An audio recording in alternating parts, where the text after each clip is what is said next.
Assalamualaikum warahmatullahi wabarakatuh. Perkenalkan, saya Ajun Rizky dari Universitas Muhammadiyah Palembang, Fakultas Teknik, Program Studi Teknik Industri, dengan NIM 15/2023-005. Mata kuliah Pancasila, dosen pengampu Bapak Dr. Hasanah Mulkan, SH.MH. Oke, sebelum lebih lanjut, saya akan menerangkan poin-poin penting yang akan saya bahas di dalam video ini, yakni secara historis, kapan disahkannya Pancasila, oleh siapa, dan bagaimana prosesnya. Kapan disahkannya Pancasila? Pancasila disahkan pada tanggal 18 Agustus 1945 oleh PPKI dalam rapat pengesahan Undang-Undang Dasar tahun 1945. Dapat disahkannya Pancasila merupakan hasil dari sidang pertama dan kedua BPUPKI serta dilanjutkan oleh PPKI. Setelah melalui beberapa proses persidangan tersebut, Pancasila akhirnya dapat disahkan pada tanggal 18 Agustus 1945 oleh PPKI.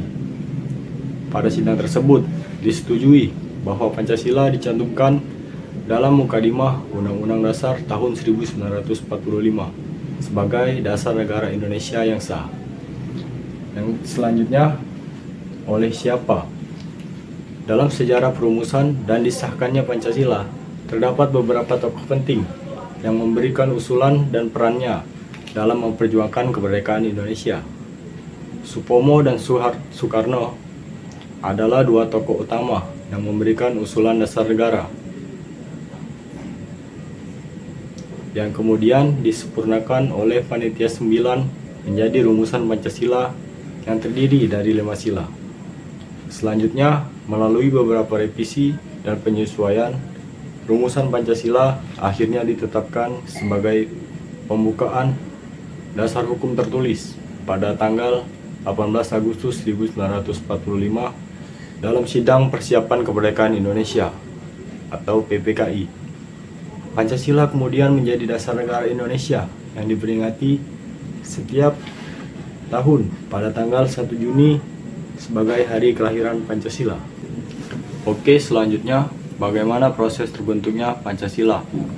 Pada tanggal 29 Mei 1945, BPUPKI mengadakan rapat pertama untuk membahas dasar negara.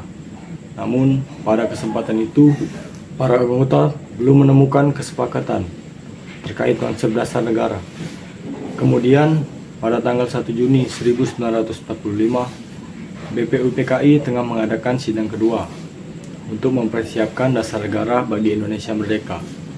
Bertepatan dengan momen tersebut, Soekarno berkesempatan menyampaikan gagasannya mengenai dasar negara di hadapan para BPUPKI. Presiden pertama Indonesia tersebut menyampaikan gagasannya dalam pidato tanpa judul.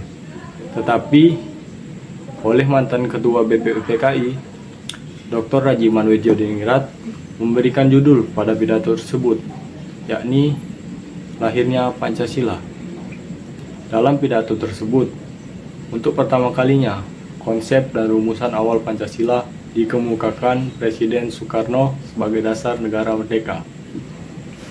Setelah menyampaikan pidatonya, gagasan mengenai dasar negara Indonesia diterima oleh para anggota BPUPKI. Akhirnya, Pancasila dinyatakan secara sah dan resmi menjadi dasar negara Indonesia merdeka pada tanggal 18 Agustus 1945. Selanjutnya, Presiden Jokowi dengan keputusan Presiden nomor 24 tahun 2016 menetapkan bahwa tanggal 1 Juni 1945 sebagai hari lahir Pancasila. Oke, sekian dari video presentasi saya. Jika ada salah-salah kata, saya memohon maaf. Kepada Allah saya mohon ampun. Wassalamualaikum warahmatullahi wabarakatuh.